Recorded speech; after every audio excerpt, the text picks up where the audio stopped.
The second Republican primary debate nears as the field of eligible candidates grows smaller. And some residents in Hawaii are returning home more than a month after the deadly wildfires. The morning rundown starts now.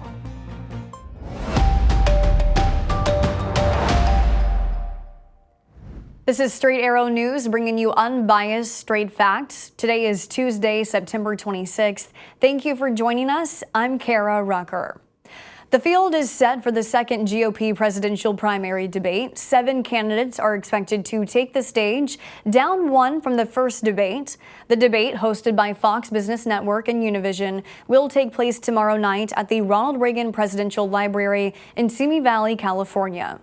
All but one presidential hopeful from the first debate will be returning for round 2. Former Arkansas Governor Asa Hutchinson did not reach the polling threshold required to qualify. While former President Donald Trump is still the party's leading nominee, dominating in national and early state polling, he will once again skip out on debate night, holding another counter-programming event. This time he plans on speaking with current and former union workers in Detroit as the United Auto Workers strike nears the 2-week mark. The debate begins at 9 p.m. Eastern. President Joe Biden will be in Michigan today to stand with striking auto workers as the UAW begins its second week of a workers' strike against Ford, General Motors, and Stellantis. Ford is announcing a pause on construction of a new $3.5 billion electric vehicle battery plant in Marshall, Michigan, until it is confident the factory can be run competitively. The new facility was first announced in February and is expected to employ an extra 2,500 workers. The UAW union president said Ford's announced pause on construction is a threat by the company to cut jobs. Among the issues between the two sides, workers are asking for a 36% raise over 4 years. Some residents in Maui are able to finally return to their properties in Lahaina after the town was destroyed in the deadly wildfires last month. Authorities opened part of the area on Monday, nearly 7 weeks since Hawaiian residents had to evacuate as the fast-moving flames tore through their communities. With the unknown reality of the condition of their homes sinking in, Daryl Oliveira, the interim administrator for the Maui Emergency Management Agency, says he wanted to make sure residents had space and privacy to reflect. I think initially, people who haven't been in here since the fire are taken aback by the amount of and extent of the destruction. Talking to one property owner, he's like, Daryl, there's no wood. Nothing is here from our home. At least 97 people died in the wildfires and more than 2,000 homes were destroyed. Officials predict it will take at least a decade to rebuild. Over the weekend, a man was seen throwing Molotov cocktails at Cuba's embassy in Washington. Both Cuba's foreign minister and president have denounced the attack as terrorism.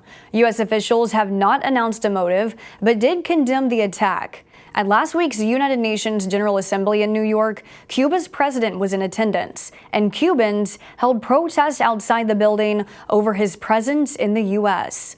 According to a law enforcement source who spoke with CBS News, the 2 devices thrown at the embassy likely did not explode at all.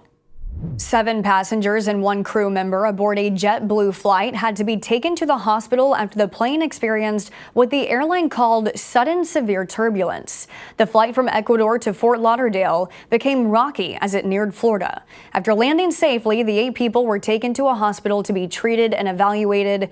The severity of their injuries and their conditions have not been released. The National Transportation Safety Board says it has opened an investigation. The airline has taken the plane out of service for inspection.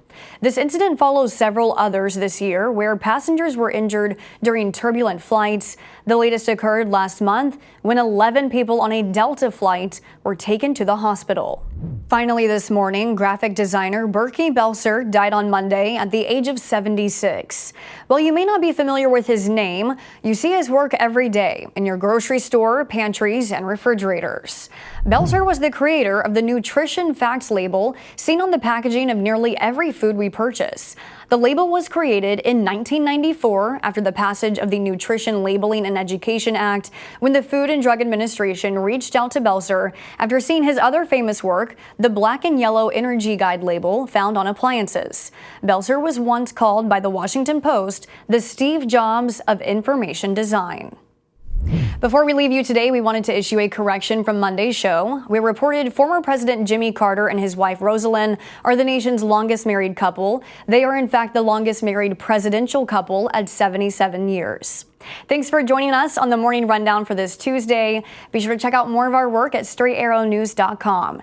And you can also find the latest Rundown episodes available as a podcast. We'll see you back here tomorrow. Until then, I'm Kara Rucker. Have a great day.